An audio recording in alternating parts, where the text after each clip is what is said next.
Good morning, folks. We're starting today with what is being described as ice crystals arranged to reflect light when the static between cloud layers grew too large. I think you'll find the movement and come-and-go nature of the filamentary vortex leaves that explanation somewhat unconvincing. After seeing the swaying and Houdini-like disappear-reappear routine, I'm left wondering if this is a revealed magnetic field arc in Earth's atmosphere, especially seeing the tall cloud column. This follows the Earth spots hypothesis found under Electric Earth and Sun at suspiciousobservers.org. Professors from the University of Wisconsin and the University of Minnesota had compared the top 23 used climate models to try to ascertain why global warming projections have never been close to accurate except in 1998 when a wild El Niño ramped the temperatures briefly. Long story short, in almost every meaningful way, pressure, precipitation, surface temperature, the models had very little agreement between themselves, which was actually a lot more agreement than any of them had with observations, aka reality. And we said this when it happened. The dumbest thing AGW's war dogs have ever done is make Leonard Benson fear for his safety. It was the buoy in the water signaling the approach of the tsunami of truth riding hard at the coastline of the green agenda, and none of them now should claim to not see what's coming. Have you even seen what's happening? The government telling us all this certainty in global warming and here's what will happen, all based on the same failing models that have never ever worked, ever. And instead, we have the flood of doubt, of PhDs, of papers, and all we get in return is claims that the science is settled. Well, the consensus that did exist has been proven wrong by the planet and no longer even exists, if it ever did.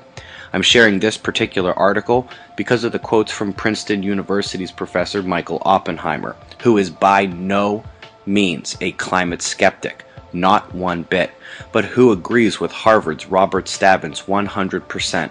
The politics of global warming get way in the way of the science. Veteran watchers of this channel know it all too well, and in fairness, both Harvard and Princeton are at least a year behind Yale 360, who asked a while ago if the IPCC had outlived its usefulness. Anyway, I'll take a couple uppercuts of my own this morning. CO2 and nitrous oxide, two vital thermospheric coolants, have their activity strongly based on Earth's magnetic field, which we all remember is 15% weaker and fading. This effect is clearer in radiated heat, where that 0.1% solar variation that some claim is meaningless creates a 7 times 10 to the 18th variation in heat emission. That's this many. Solar constant indeed. The use of the 11-year cycle to prove the sun's ineffective forcing is a losing idea, and I'll toss more on the fire here. The important magnetohydrodynamic processes take longer than an 11-year cycle. That's how you get this kind of long-term patterning. I actually still get people telling me NASA's sunspot numbers are incorrect. Okay. Another right hook, and this time, all ears perk. We have long awaited proof of the negative correlation between solar activity and radiation belt intrusion at the South Atlantic Anomaly. This is directly tied to Earth's collapsing atmosphere as the solar activity drops. High activity, low radiation, but low activity, higher radiation. Magnetic field intensity is vital for determining the influx of radiation as well. Translation: the solar grand minimum on our doorstep means more cosmic radiation and radiation from our very own Van Allen belts. Moving on to seismicity, people are injured in China and Myanmar where a mid-sized tremor struck at daybreak in the eastern world. Please note it's the second such rumble of that magnitude in the exact same location within the last 7 days. California also got up into 4 magnitude range well off the coastline.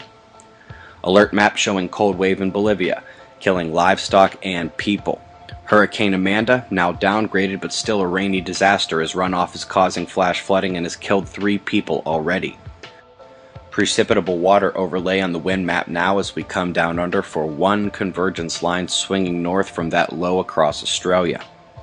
Primary storm line in Europe, it's that east cutting up towards Norway there. In the North Pacific, we're rapidly approaching that time of eerie stability where a power low has the chance to just stick in the corner bend of Alaska.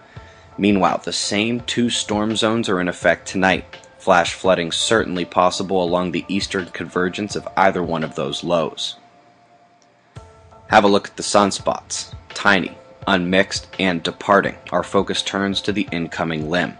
The solar flaring has been dismal, grand minimum coming, and the solar wind has been calming now for about 24 hours. Earth's magnetic connection to the Sun is oddly down at the southern coronal hole, the most powerful coronal hole on our star, with a northern extension housing about average force, easily visible in 211 angstroms, looking dark, black in the SDO AIA. Follow the links today, folks. Shots of our star to close. Eyes open. No fear, it's 6:45 a.m. Eastern Time, and that's the news. Be safe, everyone.